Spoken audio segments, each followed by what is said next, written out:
Ni sambuli binakasaka na wekanda ng dobo tatomay na salin kakamburaki na Radio Fiji 1 do mibiti kay kimni wekanda ng dobo tatomay na FBC TV. En nanguno boruta kinonda ngono tiko ni wakikeli en da bobi binanga ni satiko na nonda bulang na nonda iwasini ngonongo meli raivembe ibol silesi may na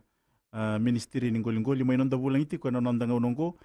kiro na vital no tike na vika mbaleta na ken na batatambu membaleta na bonu kawakin na batatambu membaleta tiko na kawakawa kay nandun. Bulubin ka mil. Yun yung bulubin na katay. Naka may tiga butang mandangan na vital na nanondang ngonongo ronindoro tiga bu mandangan na ken batatambu itiko na bonu kiro nindo mandangan na ken itukutuku merkilato na wekandaron do batatomay. Ya vinavale bu tay vinavale bu kimni na parang chumay membalet chunga na batatambu elaba kisuko na bonu batikina kaukawa na bonu nakaya bakador na ministry ningoli ngosa ndana kaya bakador talchunga o irana bekanda si o irana vimatintu iburu-buru mendare baka malua na vandindi kedaka chunga sona bunua erando baka suduki na bonu chunga sona bunua ra do chukine nangona rakali lemikin medabna nonra tumbu merkali medabna baka lutu ya loka yon rabal ko lutu ya loka na listal me na bunua ra sudukina se bunua ran dirindiri na tinandra enangon ra baka sudumkina yo na vandindi ke amidaka ngose daka me na vida batana mbek sauti deklani ni ando chumbak na moratorium sana baka tambo ame o chichuguna mbek sauti na tisemni mbek sauti oya wuchi ngamai na vandindi kedaka lura ini sa lutu sar chukuna wilwil bonu senga wala ngambalete ninda kanie chuko bakalibu okenda na ndo ngoliba o kenda ni toke bakatalaki no ere vese buru-buru kordo baka ngatak mbak sar ndo siwa tanangu na bonu yon tatalaka lura ina kan me bakatata ini na bonu rando ndiri kina senon ran nesting site kongan me baka na vandindi ke baka saini singo loringoni kini sa lutu balebu ko me biungoni kini na bakatambo yo ni me daba na moratorium sana kena me tambu toka na bonu esa kitungge bangat tanggo na ministry ngoli na lawa kendon bal na bika kede kitu bakadar ministry ngoli membalente kena tanggo magi na nonda yumbula na wuchunga na lawa na baki ronon dolutin kawa ya pesta kina na lawa membaleta na offshore fisheries management regulation kwa ngai bakalaw tikitalikina na nabunabudi kwa tutuma da membaleta na kana batambu na bono ya na law mimbiungo na law kito bangat na kachungo na ministry ngoli oya na kana bakatambu isaranga bakandua na kana bakangataki sena kana ngoli na bono matenga ni ka kito be bande tikina na ministry ngoli kwa sanga ni ndona ka kito be da ka bambaleta kito sinina kata menda bakangataka na kawito ke na bono gonda na numuchunga mena chiko na bono erna li bakaluti alok talikina bono semera chiko mandanga na bono merli bakaluti alok kan bale sanga walanga ni kito sinsanga chingome kito taro na kena bakanga tek na bono kito sanga chunga ni kena itu na nanda tango makawata o kito na bakalislis ni matintu bakakino kendalin bonua ko nonda na ingolingoli nonda na ingolingoli bakatal ngakina be kandanguli menda takataka bata men kena tango mbinga meran rabaka otali se meruni lebu daka men kan rewili na bali besar Melina Ibu Madal may nakaway ni ministry may dapat ko manang unonggo bakata vida na nakaway ni bono sa bulati ko na nonda buru-buru nang unonggo si na nonda bono nang unonggo iviti ndo klechuki na ni via vato kana bono erndo lura ivite chumbak na bono ndina chukta leso yo lebu birna bonungo erasa bakalengai balewe berarti bakal kendo bangang tegna lawa sene kana bakadadani na bunor bakalutu alokina ngonongo sa lili sar chumandanga na bunor bakalutu alokina asena bunor ndiri kina yo sa sangat chukuna ministry ngoli bakatal ngakina na erna boni ministry tokei bakakina na ministry ni environment me keto sanga me maruru ina bonora valuti alok walkina kongan kin meroni toso dake mena kan rewili do bana kan do babu na nonra lenga na bonora sindu valuti alok oya na kan na kan beka so na bunu budi mendan do tarambe ka so na mbaini uwa se so tal beka na vika do vaktor dake kin nonda bonua ko ya kondo mi vakalenga na nonra ngasi dake na bonu Endekla na vonua nga kwarse vochingo ngona vonua yao mai na vonua ni vingarabi se na vonua mbeka na tauni ko se tuvi na katu na vinu kurandole indiri kina kan balambale na kenda da pamalu ko na ve vonua kede sa da katu mbekina na ve baka tora taki se na tauni se na ve kamembale ta me baka na mbaini ua se sar baka da ni mbeka na ndolong nuku tasani klana vonua sa kan na me indiri talikin na vonua erna vonu na kambimbi mendana numu chiko tai erna vonu na kaya dan baka babala ngendo chiko vira na brain map se oira na kilanga na vonu ora sudu kina ken balbale kera a sudu baka vena nontu matasa go riverata uklan dan do lebu sarbi kendo tu ndo ngolibu chiko na vonu baka talaki norto mengoma dan rede malu kersa ala ko mai satu kinam bainiwa sarna sindo ni diri talkin serbalu ti allo kina kan balbale asana sang talin dona bunua berna ngoli kina yar klachu ngai na bunora sudu kina na bunua ngai na lesu kina ko ngai chu kina na wakna na ni ministry e me somo ni tar yo lori chingo ni sa lebu sarchiko na bonu sar me yali chugani na wakta mbugin do chunga na kanda takabo kenda na leuni bunua na nonda baka ngataka sena nonda visa utaka na bunora do balu ti allo kina Pinaka vinavoli usarni vong madala nonda vulang iti ko meli raivembe i voli silesi main ministeri ni ngoli ena ngai ndola tingna talboni be kimni kanda ndoba de tingma ke bakai tiko sono bota tar na nambari talbona tolu ruru sei bodio nan raw ken vitu tolu rua diwa sei bondo ono o kaitingori ni sa bota tambui sartunga bondo kemambali kemai ni ngauna ni nonra baka sudumbiak rindaka namatini tu sa baka tambo itu ngabondo se baka ibi na kena ilawala iyo na lawa itiko na ngonongo solitunga na vol ni bakat na vol tar ni kena golibi na bonu oya na bukunga ni bakat dindiga baka sainisi siang ni solitunga na vol tar membalatan na kena golibi se na kena baka ngataki me baka iliwe na to moratorium kwa tu na ronondolu kwa me dava na ronondolu tin kawalu abaka tarati ko na kena baka ngataki yo baka ngataki nga na ruanga na ka baka bonua o ya ti lenga baka indona turanga sa ni bonua se ena kena mbuli dona turanga ni bonua kwa nga ndo soli kena volotara na wali mil dari mina menendo mandana vengu lek nimberni nangai bakuri tali tungana vital no ena ngona boru taki nonda ngona tingni paki keli ena Radio Fiji 1 domi viti ke na FBC TV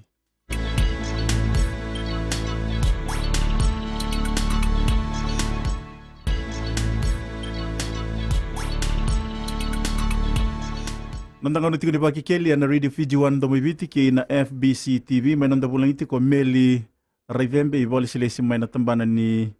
ngoli meli kera ni ndo mandangani pamadala siya ngona taber ndo baka sudukina na vonu kay na mbalabu ni non rambula siya non rambula tiga ndo na vonu naka na ngonre iviti ne da kana vandi tiga pasa nisi na non ndo baka sudu na vonu na ya na moni ambake kan balbale na tekumina November me do na April yana embaki na lomni bula ndo baka sudu kina vonu na vonu indu itu na ndakela ni raro ni rambula me mbula mbala usara chiko na non rambula me chiko baka tau chiko na matangali vonu ke vonu ndina se ndo talmbaka na vonu baka tau chiko na matangali vonu na mbala vuni ngona na mbula kina chiko sono vonu salura era mbula sarmerle walu sanga vula mbaki chiko so lebudake chiko so era mbula me adamna limu sanga vulu on sanga vula mbaki yo ya na vika kede ndana raunga ni kila baka matata ki chukuna vunu menda baka dikeva se menda muria na nandra tumbu mai menda besar nandra kaliwe ndana kake tu mireida endo undrendre na kena vamuri na mbalawi nandra mbula balatindira me baka mati koso se mere nandra mengo libi koso somba kana program se somba kana sala kito ndo baka dor na ministry ngoli baka tanla kina bat kerna ndo bebu ko bat kitu me baka irto na SPC ndo da kana title tagging na kana makata kina bon yo so berna bunu go ndare tongan ramakata ki lako toko main ndeklan se toso chuko ndangai kindadala sengi uchi banga ibita nambaki sami aliani kanda se kelasar ngani sangulibe yo na panditi ka scientist e chuko sora le imbulu sarmer le wal sanga bul nambaki le sivia yo ngonongo sendende chuko na nonda kila se vada besar makam balab nondo belum betin reme ingolibi kosu chuko na wali besar na ayo mamadal andur na lisu betal manda na kani abori tati ko nimber na tingul lek awaya ni ruangan ngoni sala ero ni ingoli bikin na bunu kira ni bo mata tal manda me merakila no kandaran do bata toma au bosa tingo na buku ni sombe kana vonua rere mangiti botura na ikambulongo siboy sandon dinasar tai me adabna tisemba nyamba kisauchi asolichi koro na volatara ni kana ngolibi na bonu matai mblata na enangone ndo ulenga kinendo na turanga ni no sauni bonua kene kerua kena ngone dakin vimbule sembuli ana edan baka pertania na nanda customary right se traditional right na vika ked membalata na kabako bonua esolikin na volatara chumba ya se ya bana lawa kwa boda chukuna ngolibi ni bonu komi dava en rono na tisemba ni rono dolu tini kawalwe yo nangonongo na lawa ko ngela ko mengo ya satam busaranga bakandua sang mendangani sulia na volatar ben ka do bakang takotiliwe yo sa chikuna sasangan ni matintu petekla ni yo kenda na kawitu ke ndo na kambi mbibe kenda na bonu sang walangani serangoli pemino dangase ndo na kai tobutu nondombula sia dana bakwa pertania nonda identity sa chingon na ministry ni golngoli bakatana kiner to nondo ni lao me kana lurai me kauli sumai na lao ya me sulichiko bena turanga na minister na exemption se na kokowa me bakatara na kana bakang tegna bun na kana bakang ting talana bun e siang nindo kito sulitungan na volatar kana bakang teki sa ola ko linggo libutu ni kana libu chiko talengan na libu ni bun na linggo libu yo nangonongo se tambutu yo sa daga chiko na ministry ni golinggo libu kerto nando ni lawa kana viso teki kana bakaduru me sona lawa kona bakataratal mai kona ka sulci bune kenda na verna tu kene kana bakang tek enamba ki komi tabu chuna baki ronon doltin ko walu kemba bale mai na tanweri me da boto mengo simberindu e baka me kere ni be kina sa chiko kitu sarang wala ndali kerker yo sa bakari tek chunga verna leni bonua e karitel chunga na vito koni mena daga ngabat ki tu ane kana sangai mena daboro mandanga na law mengiro ni bakatara be kito nekena sulna volatar mengoli vitala bune eso kito sami vaksukain en volleyball bola e turaki eso sa vaksukai me bena volleyball bola so itu en nondo tu yan ngo vitile bakatala kine bonole yo na bono budi ngai tiko ya me kito udaka tekamandanga na law me ngona sa ndabu na ko tikina law sangi itu reda talai nekan non rabi na leoni bonua na wali usara na iba madala ni takini sana matata tiga ni na itu yabi kimni na wekanda na ando bata toma na nonda iwasini ngonongo ke boka itiko na bata taru me baleta na ke na vital no tiko na bata mbui ni bonu sena ikambula na nonda bonua ran ke taru toma na marital bona tolu ro sei bodionan rau ke na vitu tolu ro adio sei bondua may nanda bulang itiko meli raivembe ibali silesi may na ministry ni ngolingoli abombota meli ni ndona wekandaru sa awawato kan isambule binak nimbula enjo manda no gutaro bona turanga ngori ke baka enjua engoli mutako ngoli bona ikambula ndora kila wadaba wabini akya tu na bonwa demu ina sasavara wabini na bianu kene karua na ikambula endo mai vasu vada be bonua na la wa woki tuna chinana ena ke me kauta ni kila vada bora bonua avasu kila vina ka wadi naka na wali usara na bota tarumai mel vinavalivu na kanda girmia na mataimbenga ni taro koe tarongi mai ke tundu kilava dhava ke indu engoli mbutako na kongoni kina kambimbi na nanda dhaka vata na leoni vunua de kilani na vunua rendo ngoli vikina ya wasara so rendo ndakanda rendo ngoli mbaka mai lau so ngoli na vunua isianga mbaka ni tukina na vola ni ministri ni ngoli na vei kanga ke tu bakanga tak na vei kasa tura ni tu dhaka vat ker na vei korkoro bakata laikiner na obisa ni ngoli na non rendo sule mai na vei tuku membaleta na kena ngoli na vonue endo mbaka na kena vakaritaki o ya na ngoli mbaka dhaka mbaka mai i veke mundo i varata duni vonue ngona ve vula sautinga sindo na wakaleslesi tiko na ngona ngoli vikine sena ngona kaumekini vonua yo ke toange mi kilanga na vuku ni vitokoni nondra leo ni vonua nondra wase me vikitu na tukutuku na kambimbi chu vikitu na wase tukutuku na vina vasuti umil andere vina benen total mandana lengole galek ni berni na geva kurita litiko na vital no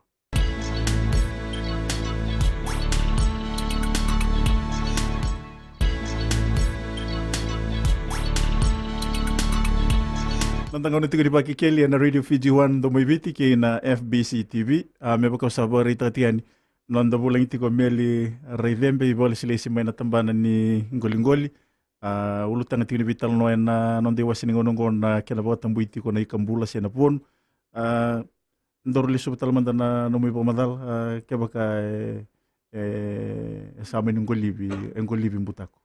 Inaka o varta chungaya chukuna ni tuba mena kena baka ngataki na leoni vonua non revivu kena sul tukutuku chukutal ngambe kortono obis ni ngoli ndo talanga ka tekuna na ministry ni ngoli na mbek sauchi oya na kena tauya butaki na ve songo ni ndongoli kenman bale na ve korkor na chikina songo ni ndongoli ora na songo ni ndongoli ngo sanga ndo vivu kina na matentu endo soli na non rawanga ni yandra do sul talanga na ve tukutuku membelat na ve katambu nindangoliva na vengone tambukina na kena ngolivi kitu sabanga kan takachuka na ministry ngoli me kitu na vitar chuko ver na vivonua rimbayawa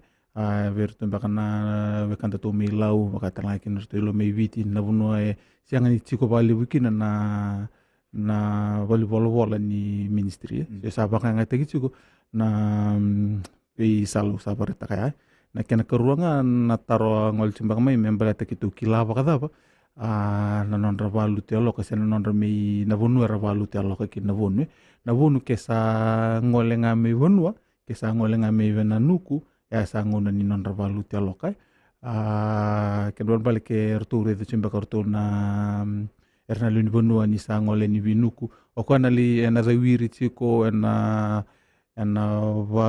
ndike ba chiko na nuku se va da nuku yo ya sa ngole chiko ina kena valu te aloka sonango na sini ya mengole sere na nuku i vonua kona vonua sini ya vava na waye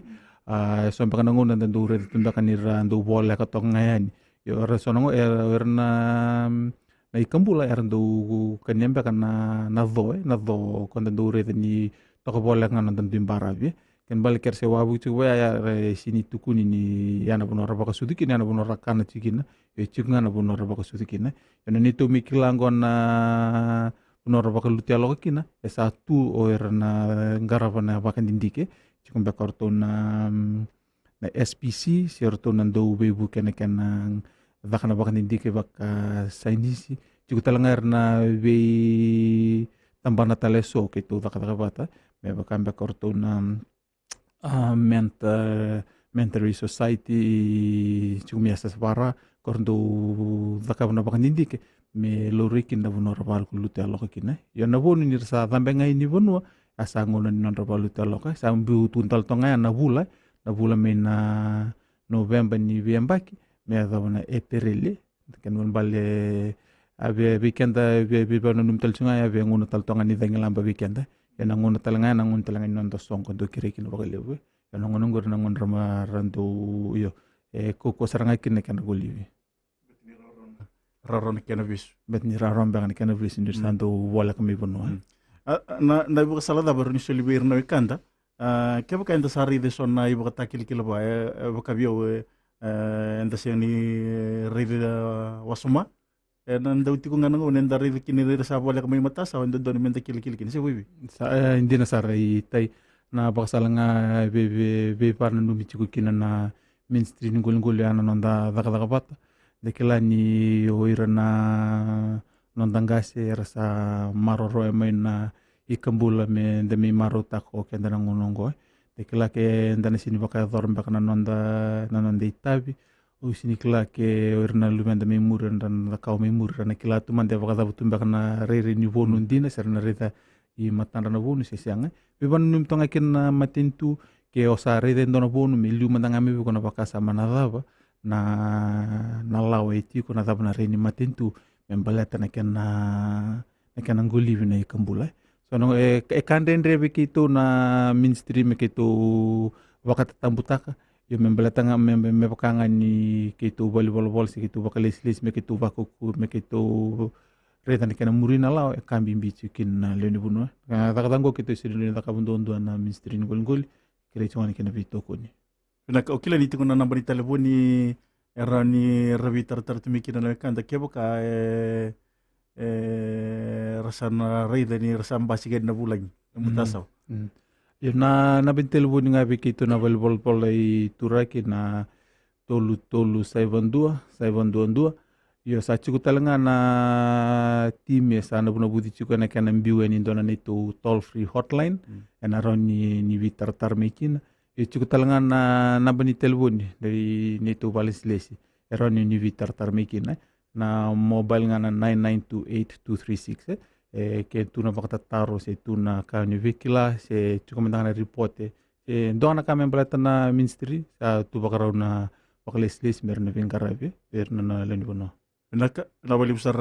ameli na ibu madal anu ita gini sana mata tetika ni tuku ya wikimini no kanda na borong to mai na radio fijuan do mai biti kimini no kanda na do bata to mai na FBC TV kerani ibu madal manta ngai na buku ni tutongi soli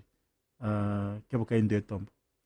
me baka na lawe tiko na ngonongo na ni tambu tiko na kana ngolibu na bono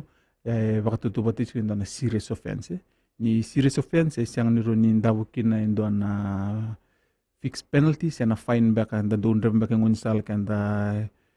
total baka na nanda baka di lori ngi do la ko weekend na fine yo ngonongo siang ni ndo na fine but nyoko si chiko me baka me dala lewe serious offense ko ya sana ngolenga na matabilo wai yo na lawe chiko matabilo wai kyo sa riri na matabilo wai ruangan naka sana na tutungi chiko renyom bali vivesu me tolu na wula se ona soma endoni labo chiko na ilabo na soma chiko ko mena limna rau kina tino undol ena bakatau chiko be turang ni lewa na nona tau na tutungi kan balbala na bakatutal chunga na kai bakayador ko engoliba na ika na ngona tombukina yo ya na bibana na lawe chiko eranyo duri bal vivesu mai na tolu na vula ya na bagai baka tau turang lewa tolu kina tolu na mbaki se chiko na ilabo na soma se ruo ranyo duri bal vivesu soma talangani labo weekend na alini bono weekend ke na leoni bono wil tel mandanga kino ke to na baka les na ministry ngol kendo na kambani tosa da ke valilai chiko na lawa bodi kine na leni bonua sange chiko ke baka dore ndo na kambani baka dore ndo na kambani sa to ya sa chiko sarida ke na tutunge ya sa na bono ite ku bukino turalewa na te ku na tinondol ya la ko de sar ke na ndo ndol Binaka bila wali besar na ipong madal ndiri bina amin ando talman na lingul kalek nimberni nang gaiba kurita litingon na vital no.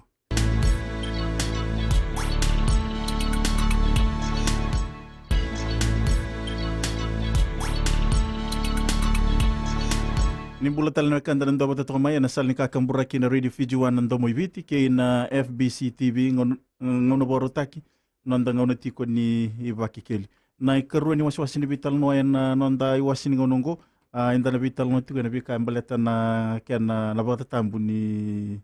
ikana kawa ke nandun kirni ndo mendanga kene ba madal Vina wale utai na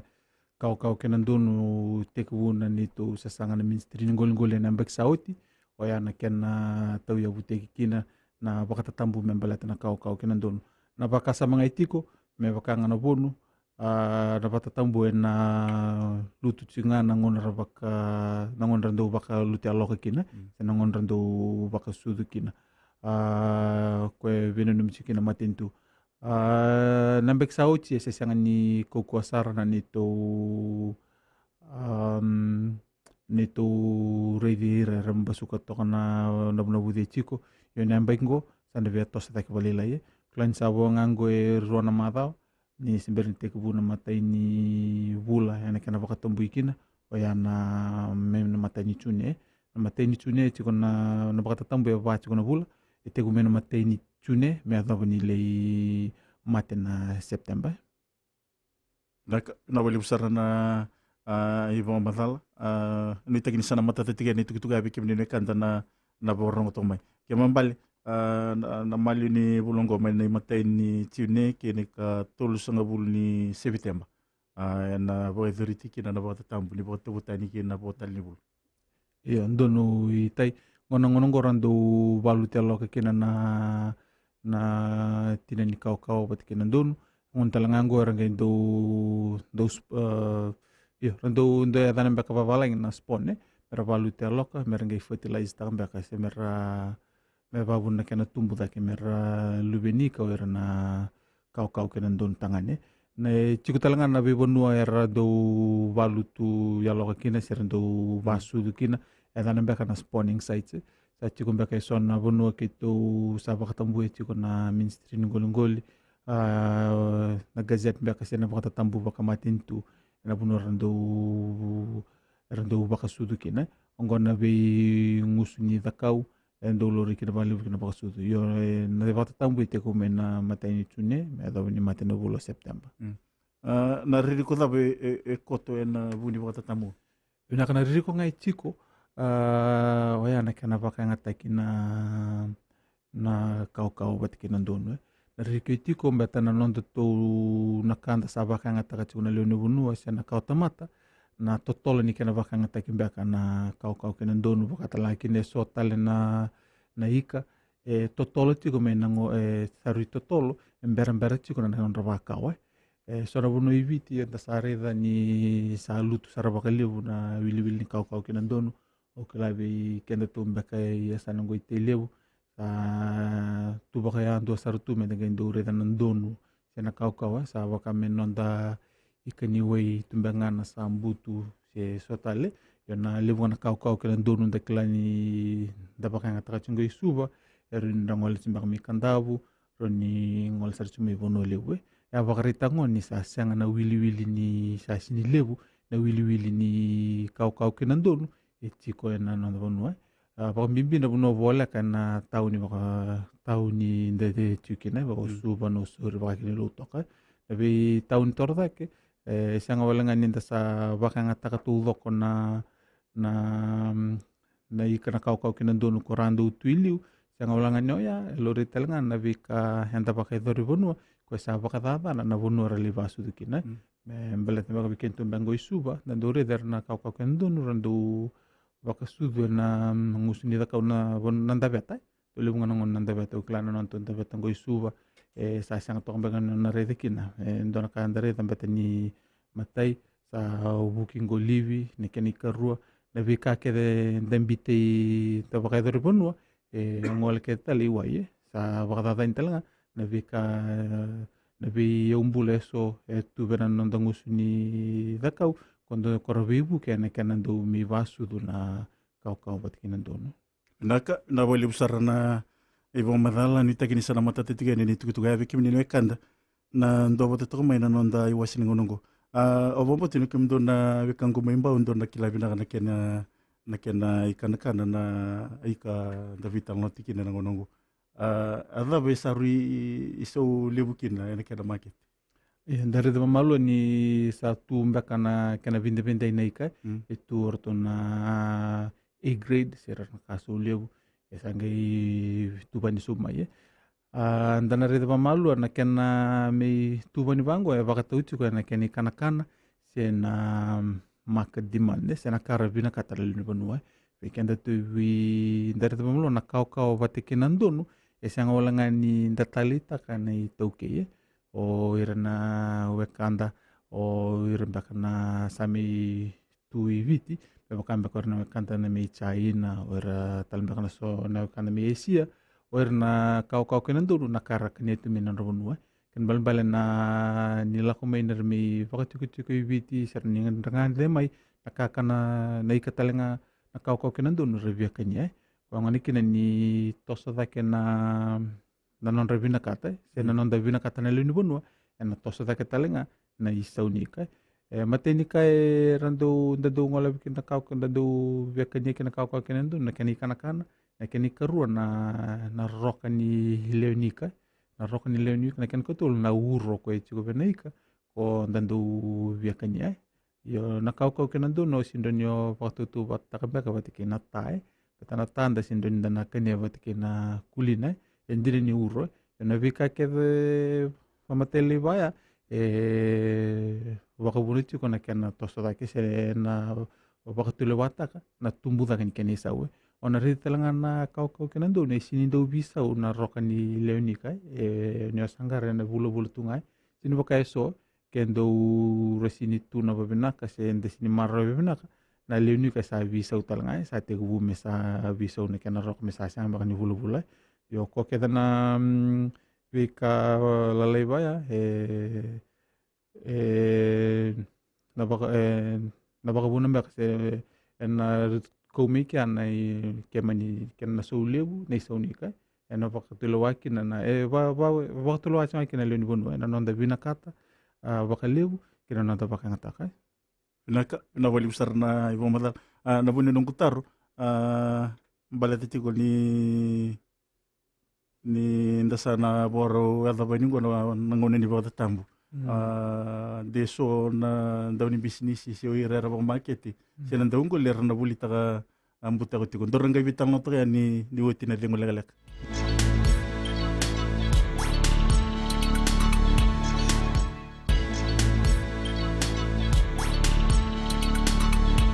nanda ngone tiko ni baki keli na radio Fiji 1 do mobiti ke na FBC TV anda bitang no tiko na ulutanga na bota tambu ni kana kawa ke nandun me bakanga na taro sa taronga otitigo ni berna tingulele kerni do mandanga na kiri bomadal iyo na membalatunga na i saunika vatikina kani kana o varetatonga ya o kenda na kana nganika endo malelikina non bal na lewungan tamata vinakata me kanyanika wabu na kena tosa da kena sonika yo nda klaba matata na kau wat kena ndun sai ka kana binanga isang wala ngani damaro ta ko kena ni tuki tiku talanga na we kanta na Asia katalanga kena na di matata mateso sami tungo ibi tira talita talanga na kanya isang wala ngani bet ni kana binaka bet ni ka talanga ngo no kyo manyo lako bakai Asia so lako talenda na matentu yani katalangan ko sa mata utu non bakang ataka non sa kile lebutu ko kita ko me ndekela ni a grade fish mbaka weekend to hivite na kawai ko to ke baka ni na malio ni bulongo na tambutikina mai na tune mateni tune kine ka tolu sanga bul ni September sombeka na ndongoli se oira ra market rere na bolita ka erna bonita kati kuna kena bolita ki sando ni na ministry ni ngol sa tu bakarau si sa tu na program na kena en rabia na vana bulongo ni sari de tomba kani en ma sauti sa rato wabu chimba kana pakalislis men na ministry ni ngol wana kena teku en rabia na ve toloni sal sena ve bonora revol tek bekino na kantran do vol tekika ve vana nimtunga kina na ministry ni ngol ve kentana do ngol bakatala kina ve kentana wawal ni kasyo kentana do vol tekika en ngola ni na ministry ni ngol en lakoina na nito itabi na kakitu bingara bikina ena kena li laurai na veka kede ni voltaka kana chukuna banana ni mengi matina vulongo mesa kota lindo na kau kena don mengo live kemudian balik ke sa sangan ningo live mena matai ni chune esa na sangat talangan ni volita ke mena matai ni chune anda tumba kai somba kana bono tu rava bakal bal ni kana beka sarando tumba kai sona kau kena don tau tumba ka ban rakatu ni waililiwa chiku talangan na bibu kini matin tu mena lako ni mena le reda se na dan ba ka pertanya me dan ba kana stock take ni sembera na mata ini singa ko ame ki toru ni kalachu kina wili ni kai chiko wili ni talangan ni kai bakanga tai kai na lom ni wana bula ya esa na gi de wiri chiko sana ngole chuka ni tu ni tu balislesi morto na li merna li reda chuka na buno ke de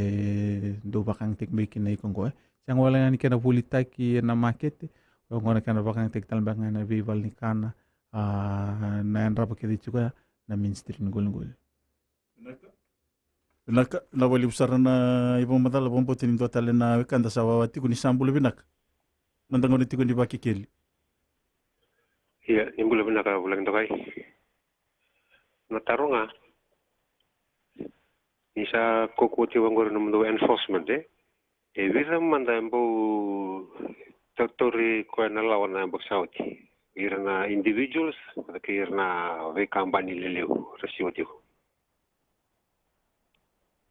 Ena yang bali na result ni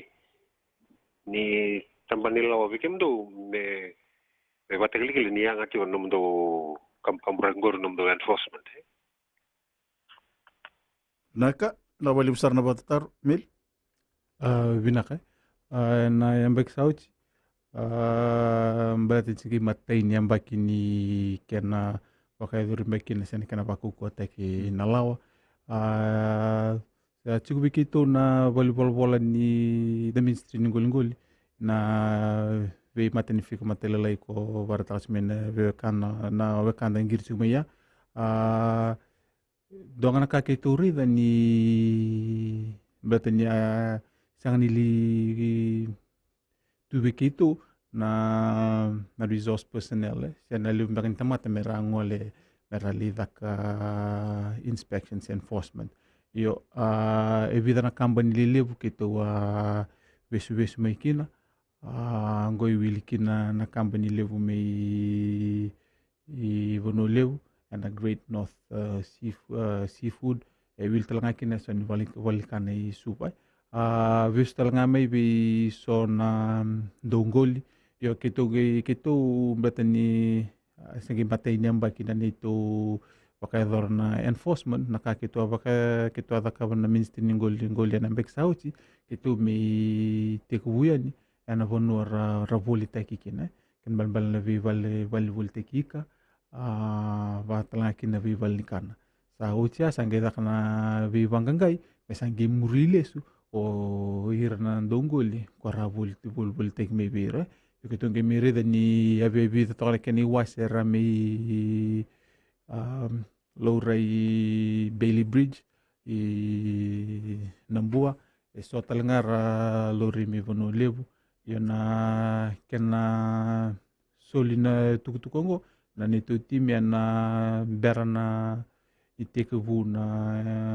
watatambu na mateni singa esana gaindu na media release kwa nambeni kina na veka kede kito areda mena mbek sauti patke na veka kede kito na baka dora na bengo